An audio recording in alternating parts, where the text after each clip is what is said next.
네, 여러분 반갑습니다. 이번 시간부터 재무관리 강의 CAPM에 대해서 총 4회에 걸쳐서 여러분과 같이 공부해 보겠습니다. 네, 그 중에서 이번 시간은 첫 번째 시간으로 무위험 자산과 투자 결정 원리, 무위험 자산과 투자 결정 원리에 대해서 같이 공부하겠습니다. 네, 이번 시간은 무위험 자산과 투자 결정 원리에 대해서 먼저 배우고, 그리고 본격적인 CAPM에 대한 내용은 이제 다음 시간 제2강부터 우리가 배우게 되는 거예요. 그래서 CAPM을 배우기 전에 제1강을 먼저 우리가 알아야 제2강 본격적인 CAPM에 들어갈 수 있습니다. 그래서 제1강 이번 시간은 무위험 자산과 투자 결정 원리에 대해서 살펴보겠습니다.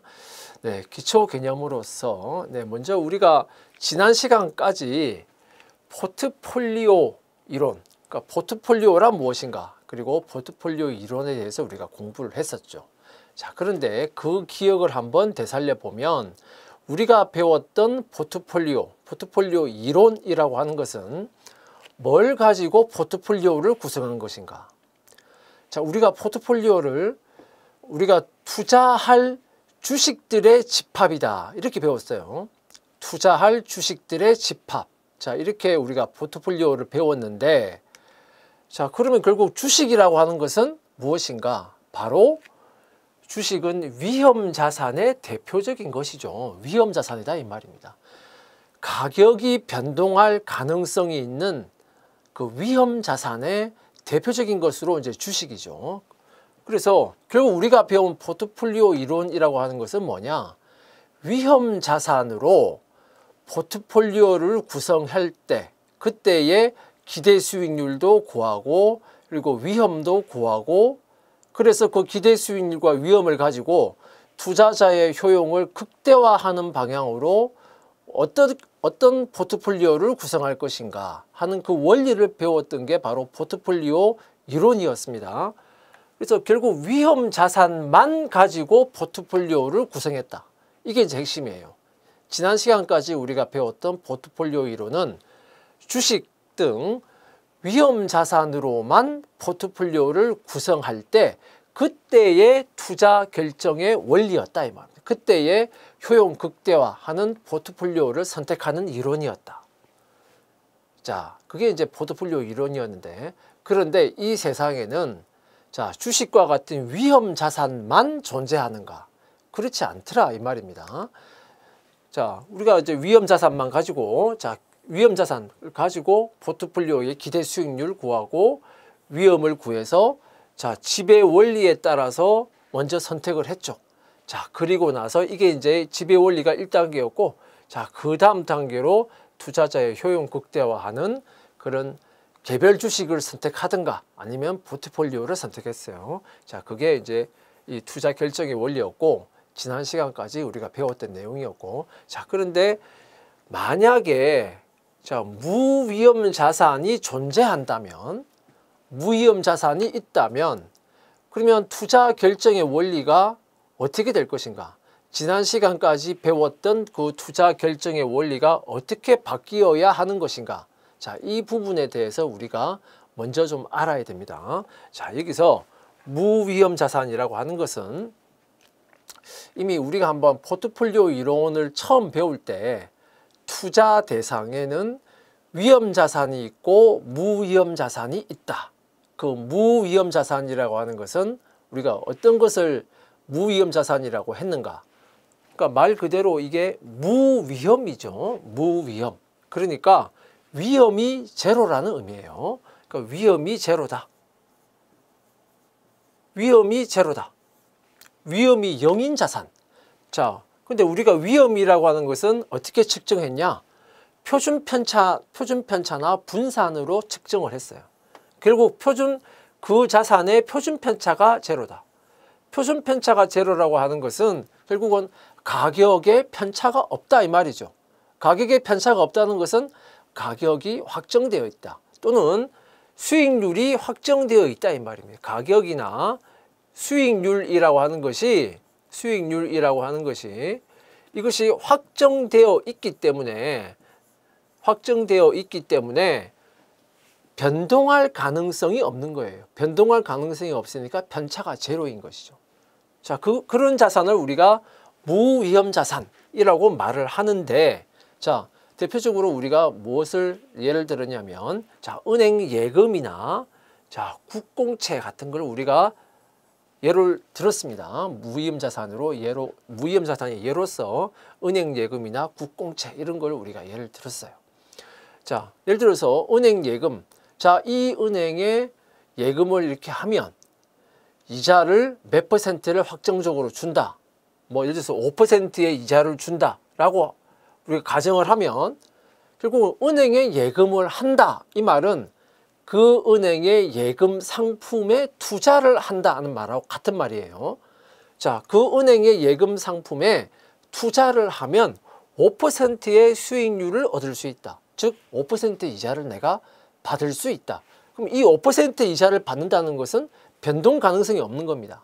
변동 가능성이 없고 내가 확정이 되어 있는 거예요. 그러면 내가 지금 뭐 1,000만 원을 예금하면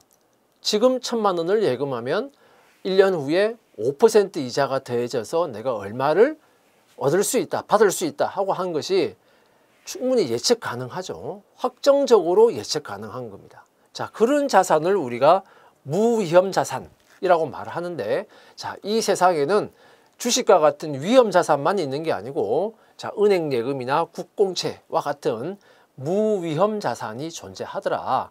자, 이렇게 무위험 자산이 만약에 있다면 투자 결정의 원리가 우리가 포트폴리오 이론에서 배운 거하고 어떻게 달라지겠는가? 자, 이걸 먼저 보자 이겁니다. 자, 그래서 자, 무위험 자산이 있을 경우에 최적 포트폴리오를 선택하는 과정에 대해서 한번 보자. 자, 1단계는 자, 먼저 자, 이 1단계는 우리가 포트폴리오 이론에서 배운 내용하고 같은 내용이다 생각하시면 돼요. 자, 일단 자, 위험 자산. 이 위험 자산은 주식을 말하는 겁니다.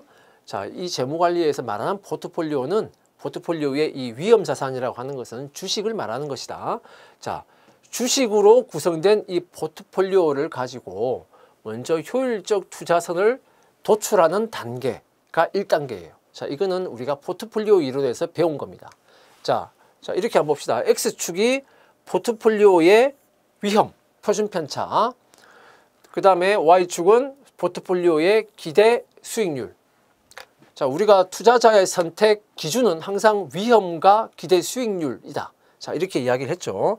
자, 그래서 위험과 기대 수익률, X축, Y축. 자, 이 평면상에 우리가 이제 이렇게 표시를 해보면 내가 투자할 수 있는 투자의 대상이 되는 자, 이런 포트폴리오들을 우리가 이렇게 점을 찍을 수 있다 이 말입니다.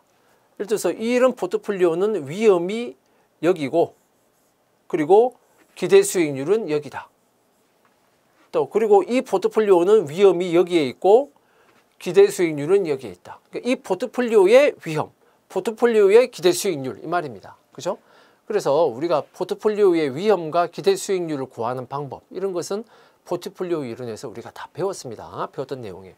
그걸 가지고 자, 내가 투자할 수 있는 포트폴리오의 위험과 기대 수익률 이 평면상에 점을 찍어 보니 이제 이렇게 점이 찍어진 거예요. 이게 내가 투자할 투자 대상이 되는 포트폴리오입니다. 자, 그래서 이게 포트폴리오의 집합이 되는 거예요. 포트폴리오 집합. 그래서 위험 자산으로 구성된, 즉 주식으로 구성된 포트폴리오 집합이다. 즉 나의 투자 대상이 되는 포트폴리오다 이 말입니다. 자, 이 단계에서 우리가 첫 번째 단계로 뭘 하느냐? 첫 번째 단계로 자, 이렇게 한번 줄을 그어보자 이거예요. 그러면 자, 여기는 위험이 같아요. 위험이 같은데 기대 수익률이 어디가 제일 높냐? 이 포트폴리오가 기대 수익률이 제일 높고 똑같은 위험인데 그 밑에 있는 포트폴리오들은 다 기대 수익률이 낮아. 그러면 나는 굳이 같은 위험인데 기대 수익률이 높은 걸 선택하면 되지 기대 수익률이 낮은 거는 우리가 선택할 필요가 없겠죠.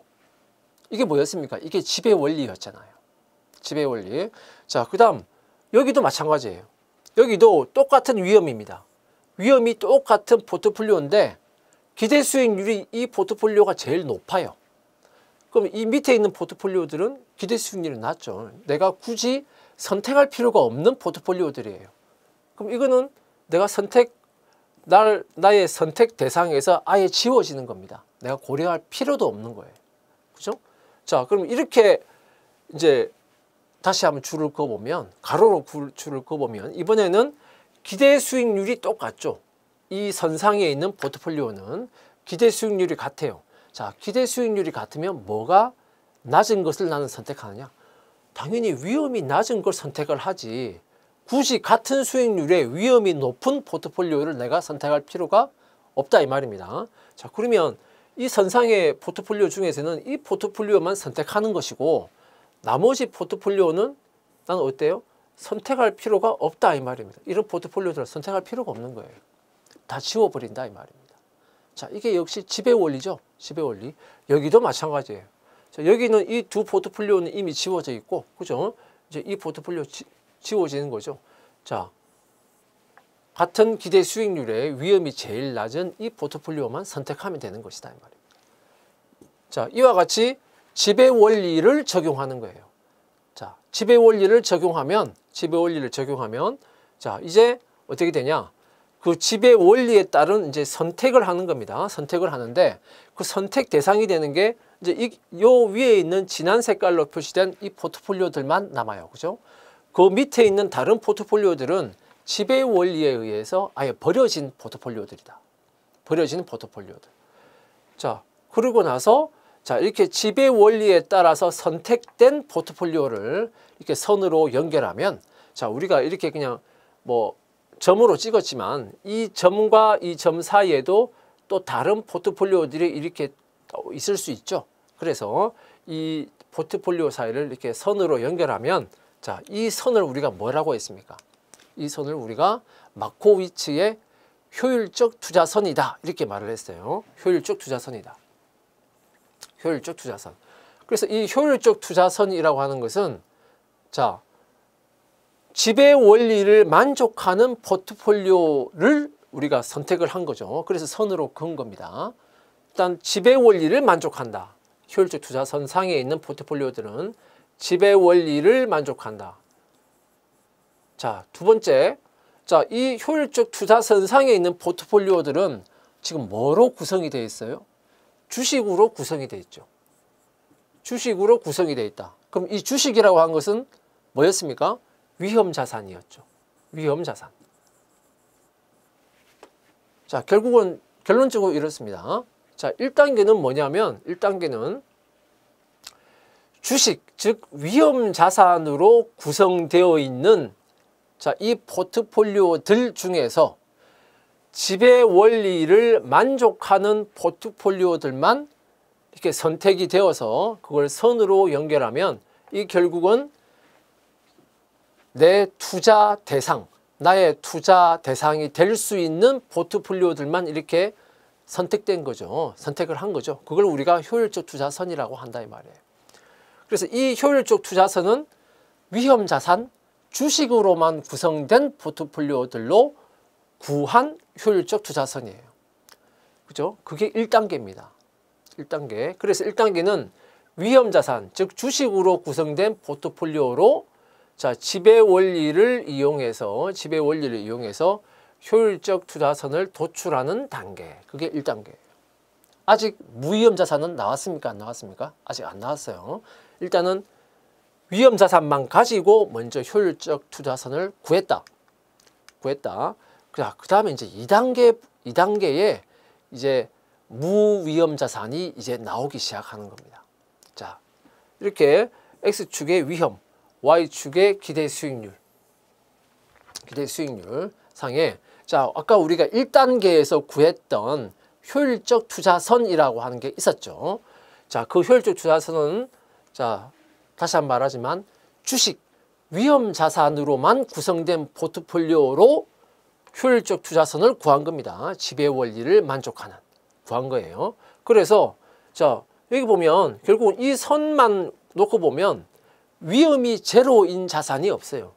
자, 여기 있는 포트폴리오를 보면 아무리 위험이 작다 해도 위험이 이 정도의 위험은 지금 있는 거예요. 그죠? 아무리 위험이 작아도 지금 이 정도의 위험은 있다 이 말입니다. 그러니까 지금 무위험 자산이라고 하는 건 없어요. 자, 그러면 이제 위험 자산 중에서는 내가 투자할 만하다 하는 것은 요 선상에 있는 포트폴리오만 투자할 대상이 되는 것이고 나머지는 이제 생각할 필요가 없다 이 말이에요. 자, 그리고 나서 2단계로 이제 뭘 생각하나? 이제 우리가 무위험 자산을 고려하는 겁니다. 무위험 자산을. 자, 요 선상에 있는 자, 포트폴리오 중에 자, 예를 들어서 A라는 포트폴리오가 있고 그다음에 B라는 포트폴리오가 있고 그다음에 여기 이제 M이라는 포트폴리오가 여기 있다라고 생각을 해 봐요. 뭐 물론 이 사이에 무수히 많은 포트폴리오가 있지만 우리가 예를 들어서 보는 겁니다. 요 A, B, M이라는 포트폴리오를 생각해 보자 이 말입니다. 이거는 이제 효율적 투자 선상에 있는 포트폴리오다. 자, 그리고 나서 이제 우리는 무위험 자산을 생각해 보자. 그럼 무위험 자산의 수익률, 아까 우리 은행 예금 생각해 보면 되죠. 자, 은행 예금, 은행에 예금했을 때 이자 얼마 준다. 그럼 그 은행 예금의 이자, 그게 바로 무위험 자산의 수익률이 되는 겁니다. 수익률. 자, 무위험 자산의 수익률은 일반적으로 이렇게 RF로 표시를 해요. RF로 표시하는데, 자, 이때 R이라고 하는 것은 수익률을 말하는 거예요. 수익률. 그 rate of return 해서 자, 수익률을 말하는 것이고 수익률을 표시하는 R이고요. 여기에 이제 F라고 하는 것은 요것은 이제 리스크 프리.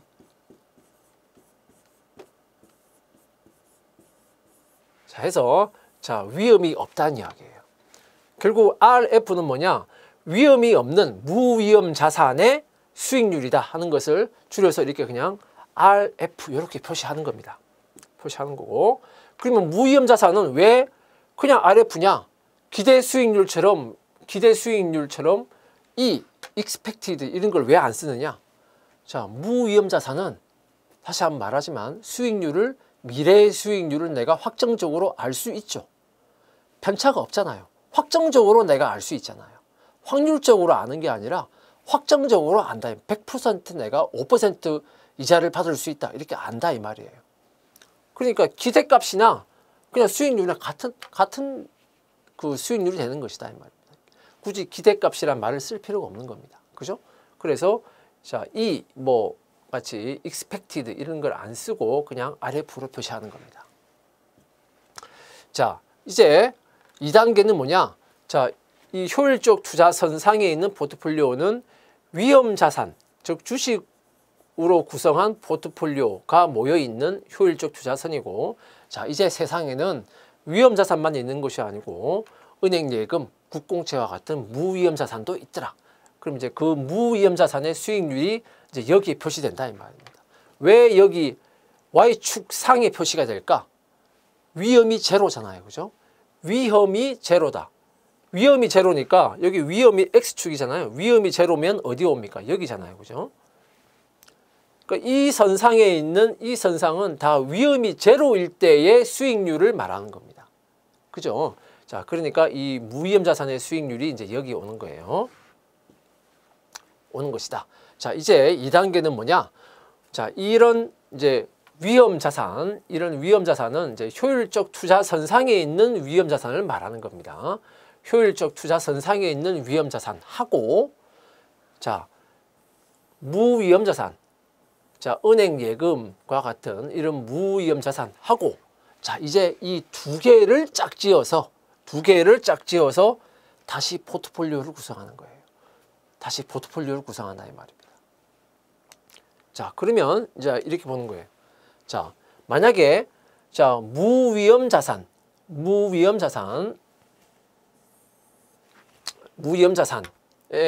자산하고 그다음에 A라는 포트폴리오를 가지고 우리가 그 두 개를 묶어서 포트폴리오를 구성한다라고 생각해 봅시다. 그러면 자, 그것은 이렇게 직선으로 연결한 것 같아요. 무슨 말이냐? 만약에 내 돈에 내가 지금 1억이 있는데 50%는 그냥 은행에 예금해. 그리고 나머지 50%는 A 포트폴리오에 투자해. 그러면 그때는 어디 오냐? 딱 여기 중간에 오는 거예요. 중간에. 딱 요 중간쯤에 중간을 선택하는 것이다. 그래서 그때는 자, 위험이 여기 있고 자, 기대 수익률이 여기에 있는 이 포트폴리오를 내가 선택한 것이다. 그 말이 되는 거고. 그 다음에 예를 들어서 내 돈에 내가 지금 1억이 있는데 내 돈의 90%는 그냥 은행에 예금해. 나는 위험을 너무너무 싫어하니까 그냥 90%는 다 은행 예금하고 나머지 10% 1,000만 원 정도만 A 포트폴리오에 내가 투자한다. 그러면 요 무위험 수익률에 거의 가까이 붙어 있는 거 한 이 정도 오는 거예요. 요 포트폴리오를 내가 선택하는 것이다 이 말입니다. 반대로 A 포트폴리오에 내가 90% 투자하고 10%는 혹시 모를 만일에 대비해서 은행에 예금하겠다라고 하면 A 포트폴리오에 절대적으로 많이 투자하죠. 그러면 이 A 포트폴리오에 가까이 있는 이 정도를 내가 선택을 한 거예요. 그럼 그때는 자, 기대 수익률은 여기고 위험은 여기 있는 겁니다. 알겠습니까? 자, 그래서 자, 위험 자산, 자, A 포트폴리오하고 자, 무위험 자산하고 포트폴리오를 구성한다. 이 말은 결국은 이 둘 사이를 직선으로 연결한 거하고 같은 것이다 이 말입니다. 같은 것이다. 자, 그러면 이제 우리가 예를 들어서 자, 은행 예금 자, 5% 수익률이다 생각해 봐요. 5% 수익률이다. 그리고 이 A 포트폴리오는 우리가 지난 시간에 배웠던 그 위험 자산 주식으로 구성한 포트폴리오, 그 포트폴리오에 분산 구하고 표준 편차 구하고 기대 수익률 구하고 한 걸 우리가 배웠죠. 자, 그때 이 A 포트폴리오의 위험 표준 편차가 0.1이고 A 포트폴리오의 기대 수익률이 0.08, 8%더라 이 말이에요. 자, 이 상황에서 우리가 어떻게 포트폴리오를 구성했냐? 무위험 자산에 내 돈의 30%를 투자해. 내가 만 1억이 있으면 3천만 원은 그냥 은행에 예금한다 이 말이에요. 그 다음에 나머지 7천만 원, 70%는 A 포트폴리오에 만약에 투자했다라고 생각해 봐요. 자, 그렇게 해서 포트폴리오를 구성했어요. 그러면 나는 몇 %의 수익률을 기대할 수 있을까? 그럼 이 포트폴리오의 기대 수익률을 구해보면 자, 일단 무위험 자산은 자, 이자를 몇 % 준다고 했습니까? 5% 준다고 했어요. 그죠? 자, 그런데 내 돈에 몇 %를 투자했어요? 30%를 투자했잖아요. 그죠? 그 다음에 A 포트폴리오는 기대 수익률이 몇 %였냐? 8%였습니다. 그죠? A 포트폴리오는 기대 수익률이 8%였는데 내 돈의 70%를 투자하기 때문에 자, 그것만 70%만큼 수익률을 누리겠죠. 자, 이렇게 이제 포트폴리오의 기대 수익률을 구하면 이 포트폴리오는 기대 수익률이 7.1%, 0.071 이렇게 나온다 이 말이에요. 자, 이게 이 포트폴리오의 기대 수익률이 돼요. 자, 그 다음에 우리가 지난 시간까지 배웠던 그 포트폴리오의 분산 구하는 방법을 가지고 자, 이 포트폴리오의 분산을 한번 구해봅시다. 분산. 자, 분산 이거 생각하면 되죠. 자, A제곱 더하기 B제곱 더하기 2AB였는데 거기에 항상 끝에 뭐가 붙었습니까? 자, 로라고 상관계수가 이제 붙었죠. 요거 이제 생각하세요. 요거 생각하시고 자, 그러면 먼저 A 자, 무위험 자산을 우리가 A라고 생각하고 A 포트폴리오를 우리가 B라고 생각해 봐요. 그러면 먼저 요거 무위험 자산의 위험은 자, 무위험이니까 표준 편차도 0이에요. 그죠? 근데 거기에는 30% 투자예요. 분산이니까 지금 분산이죠. 그러니까 제곱 분다 이 말입니다. 그 다음에 A 포트폴리오는 자, A 포트폴리오의 표준 편차가 0.1이었죠. 그리고 내 돈의 70% 투자예요. 자, 분산이니까 제곱입니다. 그죠? 그 다음에 이제 2AB 생각해 보세요. 2 곱하기 자, 요거 0 곱하기 0.3이죠. 그 다음에 B 0.1 곱하기 0.7이죠. 0.1 곱하기 0.7. 자, 이게 이제 2AB였고, 자, 거기에 끝에 뭐가 하나 더 붙는다? 곱하기 상관계수가 붙는데, 곱하기 이제 상관계수가 이제 끝에 붙는데, 자, 이거는 뭐하고 뭡니까? 무위험 자산하고, 자, 주식으로 구성된 포트폴리오죠. 자, 이 둘 사이에 상관계수가 얼마일까? 상관계수가. 자, 우리는 지난 시간에 상관계수는 이렇게 배웠습니다. 상관계수는 어떻게 배웠냐? 자, 코베리언스. 그러니까 공분산이죠. 공분산. 공분산 나누기, 자, 시그마 곱하기 시그마예요. 표준편차의 곱이다. 이렇게 배웠어요. 상관계수를. 그런데 이 공분산이라고 하는 것은 뭐였습니까? 공분산이라고 하는 것은 뭐하고 뭐 사이의 공분산? 무위험 자산과 A 포트폴리오의 공분산이에요.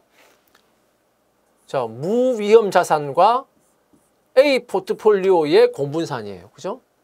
그런데 자, A 포트폴리오는 어차피 위험, 주식이니까 위험 자산이죠. 그러면 여기는 플러스 편차가 나올 수도 있고 마이너스 편차가 나올 수도 있어요. 자, 그런데 문제는, 자, 무위험 자산이라고 하는 것은 확정적으로 내가 알 수 있는 거죠.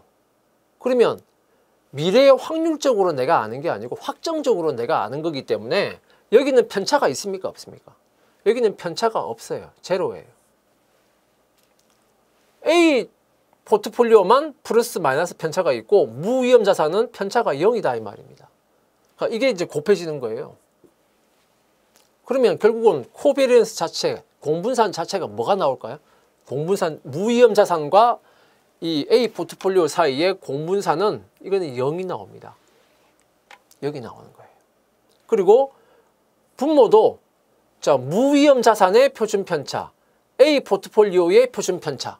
근데 무위험 자산의 표준 편차는 0이잖아요. 분자와 분모가 다 0이 나오는 거예요. 그러면 결국 무위험 자산과 A 포트폴리오 사이의 상관계수는 뭐가 될까? 0인 겁니다. 0. 0인 거예요. 자, 그럼 결국 어떻게 됩니까? 자, 분산을 구했는데 여기는 어차피 곱하기 0 돼버리니까 이게 다 0이죠. 이 앞에도 이게 0이잖아요. 뭐만 남습니까? 결국은 이것만 남네? 여기만 남네? 그죠? 자, 그래서 요것만 남는 거예요. 자, 그래서 결국은 무위험 자산하고 포트폴리오, 이 주식 포트폴리오하고 이 묶어서 포트폴리오를 구성했더니 그 포트폴리오의 위험은 결국은 A 포트폴리오 위험이 그냥 그 포트폴리오 위험인 거예요. 자, 이렇게 포트폴리오를 구성했는데 이 중에 이게 이제 무위험 자산이고 이게 A 포트폴리오인 거예요. 근데 이거는 어차피 위험이 없는 포트폴리오야. 위험이 없어, 이 무위험 자산은. 그러면 이 포트폴리오의 위험이라고 하는 것은 결국은 여기는 어차피 위험이 없기 때문에 이 전체 포트폴리오 위험은 결국은 A 포트폴리오 위험하고 같다 이 말입니다. A 포트폴리오 위험이라는 거. 근데 A 포트폴리오에는 내가 몇 %만 투자하고 있어요? 70%만 투자하고 있기 때문에 내가 70% 투자한 거를 곱해준 위험하고 같은 것이다 이 말입니다. 자, 그 의미 이해됩니까? 그래서 자, 이 포트폴리오의 분산은 0.0049가 나오게 되고 결국 이 포트폴리오의 표준 편차는 얼마 나오냐? 루트 0.0049, 저 제곱근 값을 구하면 0.07이죠. 0.07, 7%다 이 말입니다. 7%. 이 포트폴리오의 위험은 결국 7%예요. 그죠? 자, 그러면 결국은 이렇게 되는 거죠. 지금 3대 7로 지금 구성했습니다. 그러면 결국 자, 3대 7로 구성했으니까 한 이 정도 오겠다 이 말이에요. 그래서 요렇게 3대 7로 구성한 이 포트폴리오의 자, 기대 수익률은 0.071, 7.1%고 자, 위험, 표준 편차는 0.07이더라 이 말이에요. 알겠습니까? 자, 이런 식으로 무위험 자산하고 요 효율적 투자 선상에 있는 포트폴리오를 묶어서 다시 포트폴리오를 구성한다 하는 의미를 이제 여러분들이 이해할 거라고 생각합니다. 자, 그러면은 자, 그 포트폴리오를 A하고만 할 수 있나?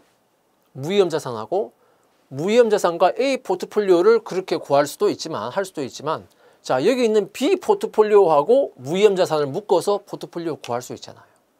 마찬가지로 자, 여기 있는 M 포트폴리오하고 무위험 자산하고를 묶어서 다시 포트폴리오를 구성할 수도 있잖아요. 그죠? 자, 그러면 이제 이런 직선이 다 나올 겁니다. 나올 거예요. 자, 이게 바로 2단계로 위험 자산과 무위험 자산의 포트폴리오 구성하는 단계다. 이 말입니다.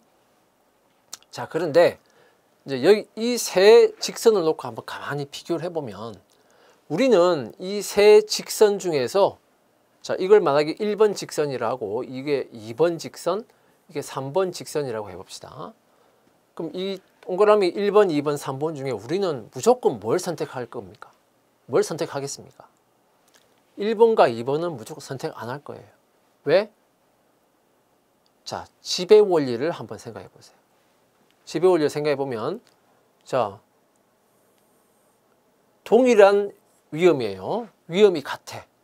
그런데 A하고 포트폴리오 구성하면 기대 수익률이 여기 와요. B하고 포트폴리오 구성하면 기대 수익률이 좀 더 높게 오죠. M하고 포트폴리오 구성하면 기대 수익률이 여기 와요. 자, 똑같은 위험에 자, 어떤 포트폴리오하고 묶어서 포트폴리오를 구성하는 것이 기대 수익률이 제일 높을까? 동일한 위험에서 M 포트폴리오죠. 당연히. 어느 점에서나 마찬가지예요. 이 점에서도 똑같은 위험에 기대 수익률은 여기이기 때문에 자, 어떤 점에서 봐도 동일한 위험에서 기대 수익률이 M하고 포트폴리오를 구성하는 것이 제일 좋아요. 그죠? 그러면 당연히 동그라미 1, 2, 3 중에 우리는 무조건 뭘 선택한다? 동그라미 3을 선택하겠죠. 그게 바로 지배 원리다 이 말입니다. 자, 그래서 이제 그 지배 원리에 따라서 요 밑에 직선들은 나는 이제 생각할 필요가 없는 거예요. 이제 그게 이제 3단계입니다. 그죠? 지배 원리에 의해서 자, 효율적 투자선을 찾는다라고 했는데 좀 더 정확하게 말하면 자, 여기에다가 새로운 효율적 투자선을 찾는다라고 말하는 게 좀 더 이해하기 좋을 겁니다. 새로운 효율적 투자선을 찾는다. 왜? 우리가 첫 번째 효율적 투자선이라고 하는 것은 어떤 거였습니까? 요 선이었죠, 요 선.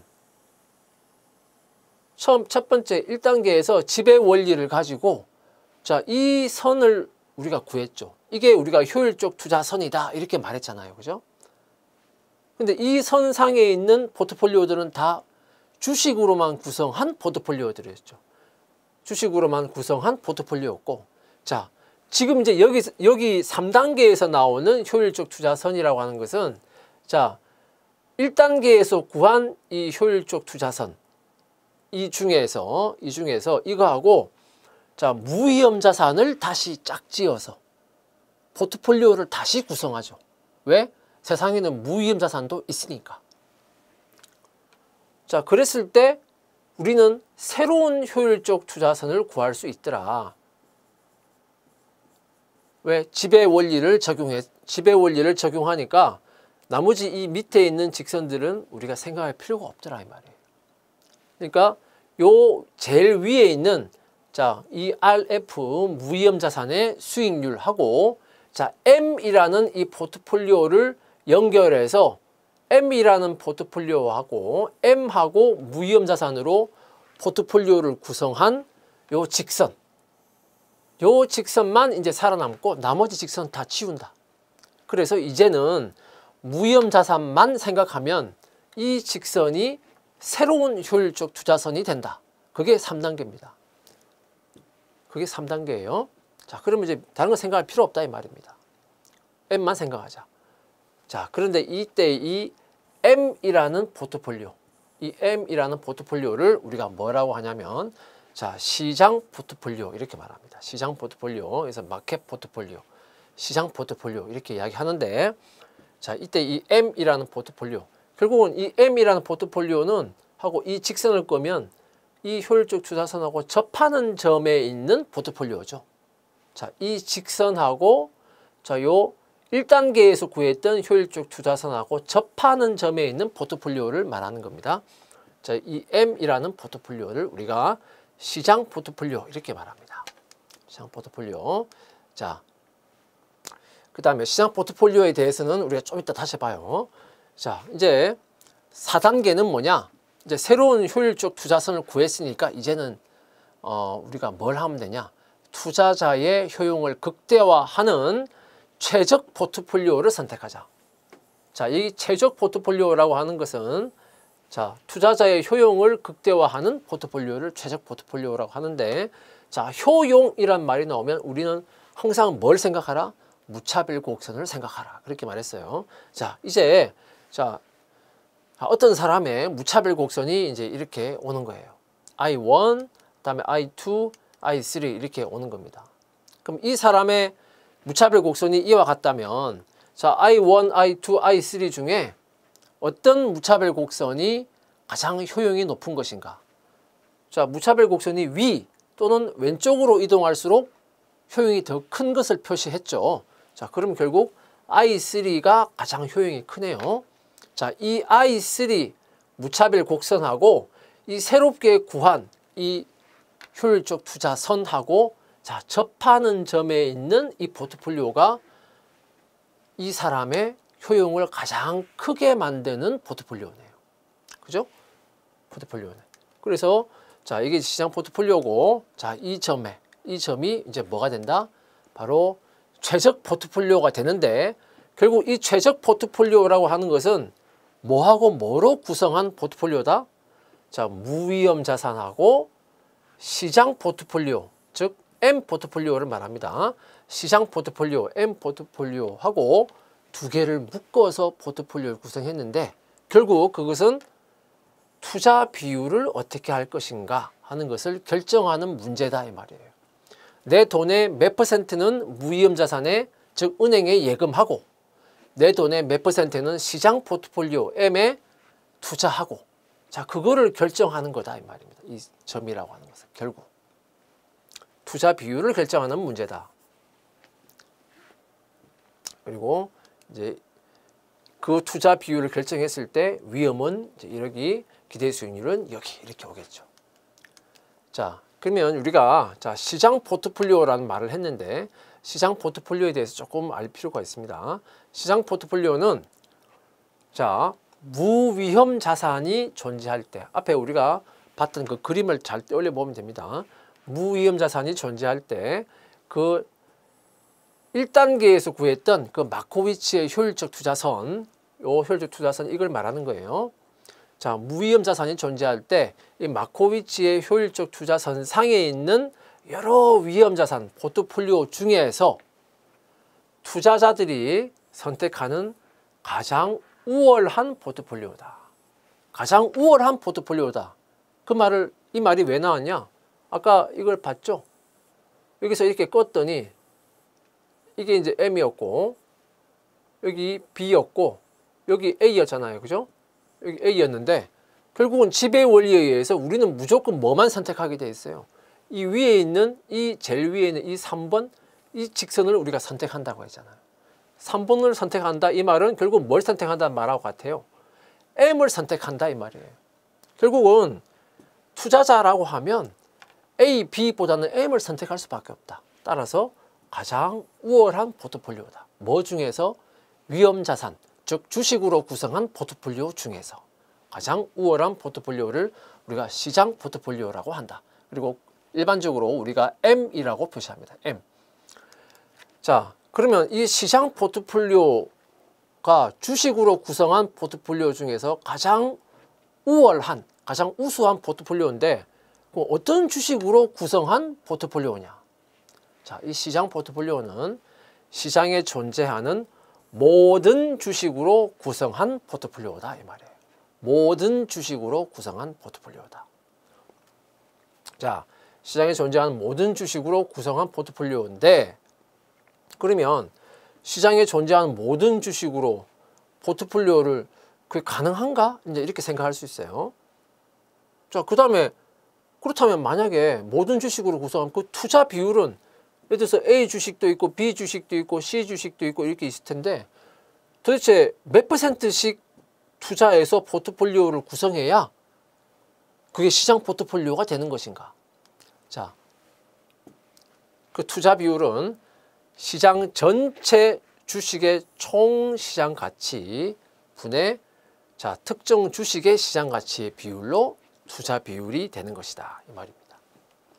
아주 간단하게 보면 예를 들어서 시장에 자, A 주식, B 주식, C 주식 이 세 주식밖에 없다고 생각해 봐요. 그런데 A 주식의 총 시장 가치가 10억이고 B 주식의 총 시장 가치 20억이고 그다음에 이 주식은 C 주식은 30억이고 생각해 봅시다. 그러면 전체 시장 전체의 총 시장 가치는 얼마가 돼요? 60억이 되죠. 60억이 되죠. 결국은 포트폴리오를 구성할 때 그러면 A 이 전체로 포트폴리오를 구성할 때 A 주식에는 몇 % 투자하는 것이다? 즉 60분의 10 그러니까 6분의 1만큼 투자하는 것이다 이 말이에요. B 주식에는 6분의 2만큼 투자하는 것이고 C 주식에는 6분의 3만큼 투자하는 것이다. 이게 이제 투자 비율이 되는 것이다 이 말이에요. 투자 비율이 되는 것이다. 그리고 시장에 존재하는 모든 주식으로 구성되고 투자 비율은 이렇게 하는 것이 시장 포트폴리오다. 그런데 이게 현실적으로 가능한가? 이제 이런 생각이 들겠죠. 자, 그런데 우리가 필요한 것은 뭐가 필요한 것이냐? 결과적으로 자, 이 M이라는 포트폴리오에 뭐가 필요합니까? 아까 우리 이 그림을 가만 보면 자, 이 마코비치의 효율적 투자선상에 M이라는 포트폴리오가 있었죠. 이 M이라는 포트폴리오에 이게 뭡니까? 그 포트폴리오의 위험이고 M이라는 포트폴리오의 기대 수익률이죠. 우리가 진짜 필요한 것은 이 M이라는 포트폴리오의 위험하고 이게 이제 시그마 M이 되겠죠. 표준 편차하고 이 M이라는 포트폴리오의 기대 수익률 ERM이죠. 기대 수익률하고 요 두 개가 필요한 거예요. 지금 진짜 필요한 것은 요 두 개가 필요한 것이다. 그래서 요 두 개만 우리가 구할 수 있으면 된다. 그럼 어떻게 구할 수 있을까? 자, 그것은 자, 시가총액법으로 산출한 자, 종합 주가 지수를 이용한다 이 말입니다. 이 종합 주가 지수라고 하는 것은 결국은 시장에서 유통되고 있는 모든 주식의 시가를 가지고 산출한 거예요. 예를 들어서 자, 우리나라의 경우에는 자, 1980년 자, 1월 4일 날 자, 시장에 존재하는 그 시가총액을 100으로 본 겁니다. 그때 시가총액을 100으로 봤을 때 그때 예를 들어서 지금 시가총액이 시장 전체에 존재하는 주식의 시가총액이 지금 만약에 2,000이다 라고 하면 자, 이때에 비해서 자, 시가총액이 지금 몇 배로 뛰었다? 즉 20배로 뛰었다. 그죠? 20배로 뛰었다. 이겁니다. 그래서 결국은 이 시장에 좋은 시가총액법으로 계산한 주가지수만 알면 우리가 수익률하고 이 종합주가지수가 결국은 오르거나 내리거나 하는 것 때문에 위험도 발생하고 수익률도 계산할 수 있다 이 말이에요. 자, 이 종합주가지수를 가지고 우리가 시장 포트폴리오의 수익률과 위험을 계산할 수 있겠다. 그래서 종합주가지수를 이용한다 이겁니다. 자, 구체적으로 보면 자, 이렇게 볼 수 있어요. 시장 포트폴리오의 예시인데 자, 현재의 종합주가지수가 예를 들어서 1000포인트다. 자, 1년 후에 자, 주가지수에 대한 예상은 다음과 같다라고 했습니다. 자, 뭘 구하라고 했냐면 시장 포트폴리오의 기대 수익률, 보통 이제 시장 포트폴리오의 기대 수익률 하면 이렇게 ER 기대 수익률 옆에다가 시장 포트폴리오니까 이렇게 M을 붙여요. 시장 포트폴리오의 기대 수익률. 그 다음에 시장 포트폴리오의 위험. 자, 표준 편차. 이건 보통 표준 편차는 시그마 이렇게 하죠. 자, 거기다가 우리가 옆에다가 이렇게 M 이렇게 표시합니다. 시장 포트폴리오의 표준 편차 위험을 구해봐라 이거예요. 봤더니 자 지금 1000인데 자 1년 후에 자 주가 지수가 상승이 되어서 자 1200이 될 수도 있고, 그다음에 주가 지수가 하락해서 자 900이 될 수도 있다. 지금 1000인데. 근데 그렇게 될 확률이 자 60, 40%더라. 자 이럴 때 우리가 보자 이겁니다. 자 시장 포트폴리오의 기대 수익률은 어떻게 구하나? 자 이 시장 포트폴리오의 기대 수익률은 자 지금 1000포인트인데 그러니까 시가총액으로 계산한 지금 주가 지수가 1000포인트인데 1년 후에 1200포인트가 오른다면 시장 전체적으로 수익률이 얼마나 될까 이 말이에요. 자 근데 이럴 확률이 0.6이죠. 그 다음에 1년 후에 900포인트로 주가 지수가 시장 전체적으로 주가가 떨어졌기 때문에 주가 지수가 떨어진 거다 이 말이에요. 그죠? 네, 그럴 확률이 40%예요. 자, 그러면 자, 이렇게 1200포인트로 주가 지수가 오른다면 그때의 수익률은 당연히 20%가 나오겠죠. 그죠? 그다음에 이렇게 900포인트로 떨어진다면 1000에서 900으로 떨어졌으니까 수익률은 마이너스 10%가 될 겁니다. 그죠? 근데 그럴 확률이 이제 0.6, 0.4라는 거예요.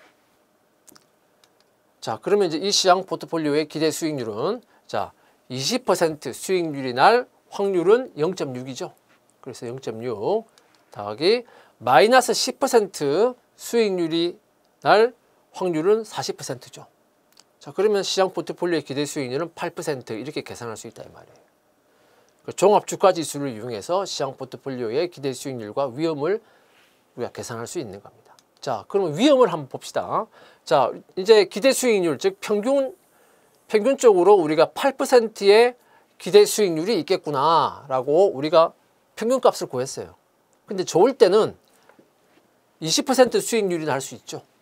자, 그 편차는 12%, 0.1이고 좋지 않을 때는 자, 이럴 때는 이제 확률이 0.6이고 좋지 않을 때는 마이너스 10% 될 수 있고 그다음에 편차가 마이너스 18%예요.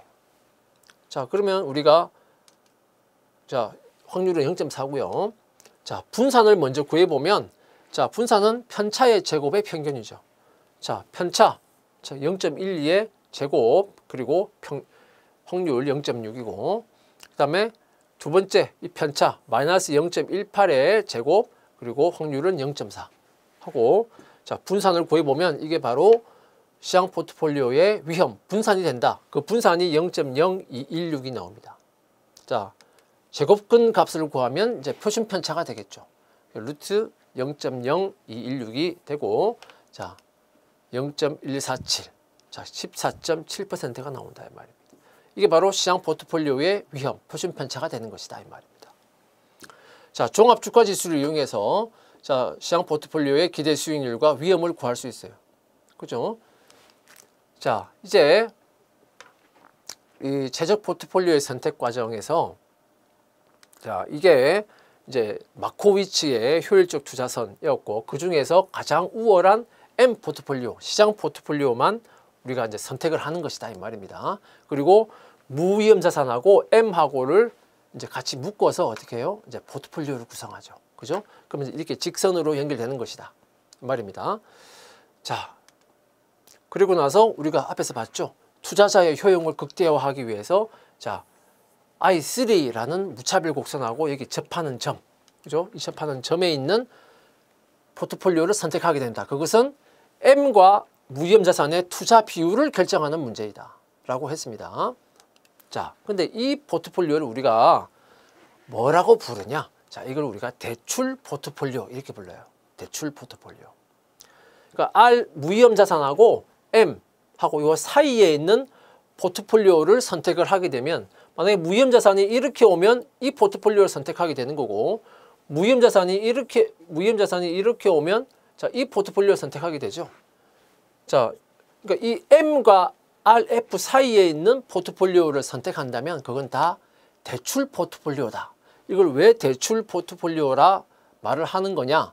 결국은 자, 예를 들어서 이게 무위험 자산에 약 60% 투자하고 여기에 60% 투자하고 M에 40% 투자하는 점이라고 해봐요. 그러니까 6대 4로 내가 투자하는 거예요. 그럼 이건 결국 무슨 말이냐? 내가 1억이라는 돈이 있으면 그 중에 6천만 원은 자, 이 무위험 자산을 은행 예금이라고 생각해 보면 그 중에 6천만 원은 내가 은행에 예금하는 거예요. 4천만 원만 어디 투자해요? M에 투자하는 겁니다. 4천만 원은 M에 투자하고 6천만 원은 은행에 예금한다. 이 말이거든. 자, 은행에 예금한다. 자, 은행에 예금한다는 말은 자, 내가 은행에 예금한다? 그것은 예금이라는 은행에서 그 예금 상품에 내가 투자한다는 말이잖아요. 그죠? 자, 그것은 결국 무슨 말이냐? 내가 은행한테 돈을 빌려주는 거예요. 내가 은행한테 돈을 빌려주니까 은행이 나한테 그 대가로 이자를 주는 겁니다. 그죠? 내가 은행에 대출을 해주는 것이다. 이 말이에요. 그래서 결국은 이 포트폴리오는 자, 내 돈의 일부는 은행에 예금, 즉 대출을 해주고 나머지 일부는 어디에 투자한다? M에 투자한다. 그래서 이 포트폴리오를 우리가 대출 포트폴리오 이렇게 말합니다. 대출 포트폴리오. 그래서 이 대출 포트폴리오는 투자 자금의 일부는 무위험 자산에 투자하고 일부는 시장 포트폴리오에 투자하는 것이다. 자, 그러면 대출 포트폴리오가 있으니까 또 뭐가 있겠습니까? 보면 이제 차입 포트폴리오가 있겠죠. 자, 만약에 어떤 사람의 무위험 자산이 자, 이 안쪽에 있는 게 아니고 무차별 곡선이 이 바깥쪽에 이렇게 있는 거예요. 그래서 무차별 곡선이 이렇게 오는 거예요. 자, 그러면 이런 무차별 곡선을 가지는 사람은 자, 어디에 접합니까? 여기에 접하잖아요. 그죠? 여기에 접하면 결국은 이 사람은 무위험 자산과 M 사이에 있는 포트폴리오를 선택한 게 아니고 그 바깥에 있는 포트폴리오를 선택한 거죠. 그 바깥에 있는 포트폴리오를 선택한 겁니다. 자, 그럼 이제 이 포트폴리오를 선택하게 되는 거죠. 자, 이 포트폴리오를 선택하면 우리는 이 포트폴리오를 뭐라고 부르냐? 자, 차입 포트폴리오 그렇게 말해요. 차입 포트폴리오. 그러면 이건 뭘 말하겠습니까? 자, 예를 들어서 여기 오면 자, RF에 무위험 자산에 7, M에 3 이렇게 투자하는 거다. 여기 오면 5대 5로 투자하는 거다. 자, 여기 오면 여기에 M에 7, RF에 3, 3대 7로 투자하는 거다. 그냥 여기 오면 이거는 그냥 0대 100으로 그냥 전부 다 시장 포트폴리오에 투자하는 거다. 이렇게 되잖아요. 그럼 여기 오는 거 이거는 뭐 어떻게 될까요? 투자 비율이? 이거는 예를 들어서 마이너스 30 대 130 이렇게 되는 겁니다. 마이너스가 와요. 투자 비율에. 마이너스 30 대 130. 이게 무슨 말일까? 자, 이때 마이너스라고 하는 것은 자, 이 무위험 이자율로 내가 은행에다가 돈을 예금하는 게 아니고 이 마이너스 30이라고 하는 것은 은행으로부터 오히려 이자를 주고 내가 차입을 해오는 거예요. 차입을. 내가 은행으로부터 차입을 해와서 원래 내가 가지고 있던 돈에다가 합쳐서 130으로 만들어서 이 130을 어디에 투자한다? M에다가 투자한다. 이런 말이 되는 겁니다. 그래서 이걸 우리가 차입 포트폴리오 이렇게 말해요. 그래서 요 바깥에 오면 내가 은행에 예금하는 게 아니고 은행으로부터 오히려 차입을 해와서 원래 내가 가지고 있던 돈과 합쳐서 M 포트폴리오에 투자하는 거기 때문에 우리가 차입 포트폴리오 이렇게 말합니다. 그래서 자, 무위험 이자율로 차입해서 자신의 투자 자금과 합산해서 시장 포트폴리오에 투자한다. 그러니까 차입까지 해와서 투자하는 거예요. 차입 포트폴리오가 된다 이 말입니다. 그러니까 최적 포트폴리오에는 대출 포트폴리오도 있고 차입 포트폴리오도 있다 이 말입니다. 자, 그 다음에 자, 우리가 그 앞에서 무위험 자산이 있을 때 그때의 최적 포트폴리오의 선택 과정에 대해서 우리가 봤는데 그때 이제 3단계가 뭐였냐? 자, 지배 원리에 의해서 이제 새로운 3단계에서 지배 원리에 의해서 새로운 효율적 투자선을 찾는 단계. 자, 그림으로 보면 자, 여기였고, 자, 여기 이제 RF가 여기 있었죠. 자, M이 여기 있었습니다. A, B가 여기 있었고, 자, A, B 이건 다 이제 선택하지 않고 지배 원리에 의해서 요 M만 선택한다. 그잖아요, 그죠? 그럼 요건 다 이제 지우고 요 선만 살아남는 거예요. 이게 이제 새로운 효율적 투자선이 된다라고 했잖아요. 이게 3단계였어요, 그죠? 3단계였는데, 자, 이게 3단계였고, 그다음 4단계가 뭐냐? 그 다음에 이제 개인의 투자자의 무차별 곡선하고 접하는 점에서 이제 최적 포트폴리오를 선택하는 과정이었죠. 그게 4단계였습니다. 자, 3단계하고 4단계로 이렇게 분리가 되어 있죠. 그죠? 분리가 되어 있다. 자, 그 다음에 그 전에 요 최적 포트폴리오는 결국은 뭐하고 뭐로 구성이 되어 있다? 무위험 자산하고 시장 포트폴리오로만 두 개로만 구성된다. 최적 포트폴리오는 요 두 개로만 구성된다. 그래서 이걸 우리가 이자산 분리 이론. 이자산이라고 하는 것은 두 개의 자산, 하나는 무위험 자산, 하나는 시장 포트폴리오. 이렇게만 최적 포트폴리오가 구성된다라고 해서 이자산 분리 이론이라고 하고, 자, 그 다음에 요 3단계, 4단계를 묶어서 생각하면 결국 우리가 최적 포트폴리오를 선택할 때는 크게 보면 두 개로 분리되어 있는 거예요. 하나는 지배 원리에 의해서 효율적 투자선을 찾는 단계. 그 다음 단계는 개인의 무차별 곡선을 가지고 최적 포트폴리오를 찾는 단계. 자, 이렇게 두 개로 분리되어 있다. 최적 포트폴리오를 찾는 단계는 최종적으로 이렇게 두 개로 분리된다 라고 해서 이걸 우리가 토빈의 분리 정리 이렇게 말합니다. 하나는 지배 원리, 새로운 효율적 투자선을 찾는 단계. 그 다음에는 개인의 무차별 곡선을 가지고 최적 포트폴리오를 찾는 단계. 이렇게 두 개로 분리된다. 자, 토빈의 분리 정리 이렇게 말합니다. 네, 좀 시간이 좀 길었는데, 네, 이 과정을 여러분들이 꼭 이해를 해 주셔야 됩니다. 자, 이 내용은 다음 시간에 우리가 배울 자본시장선과 바로 또 직결되는 내용이기 때문에 꼭 좀 이해를 해 주시기 바랍니다. 그리고 자, 무위험 자산이 있을 때 이 투자 선택 원리하고 지난 시간까지 우리가 배웠던 그 위험 자산만 있을 때, 포트폴리오 이론에서 배웠던 위험 자산만 있을 때의 투자 선택 그 단계의 원리를 두 개를 한번 가만히 비교를 해보시면 그 차이를 여러분들이 알 수 있겠습니다. 꼭 좀 복습을 부탁드리겠습니다.